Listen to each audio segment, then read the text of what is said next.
అందరికీ నమస్కారం.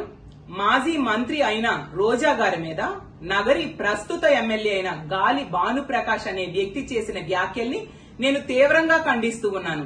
ఒక మహిళని పట్టుకొని అంత దారుణమైన వ్యాఖ్యల్ని దిగజారిపోయి మాట్లాడడం ఎంతవరకు సమంజసం అని నేను అడుగుతూ ఉన్నాను. గాలి భానుప్రకాష్ అనే వ్యక్తి కనీసం ఇంగిత జ్ఞానం ఉండి మాట్లాడుతున్నారా అని నేను అడుగుతూ ఉన్నాను. తెలుగుదేశం పార్టీ ఎమ్మెల్యే అతను. తెలుగుదేశం పార్టీ అధినేత అయిన చంద్రబాబు నాయుడు గారు ఇలాంటి వ్యక్తుల్ని తక్షణమే పార్టీ నుంచి సస్పెండ్ చేయాల్సిన అవసరం ఉంది అని తెలియజేస్తూ ఉన్నాను. ఎందుకంటే ఒక మహిళగా రోజా గారు ఒక ప్రజాప్రతినిధిగా, ఒక రాజకీయాల్లో ఉన్న మహిళగా ఆవిడ ఎన్నో సమస్యల మీద పోరాటం చేశారు. ముఖ్యంగా మహిళా సమస్యల మీద 25 సంవత్సరాలుగా పోరాటం చేస్తూ ఉన్నారు.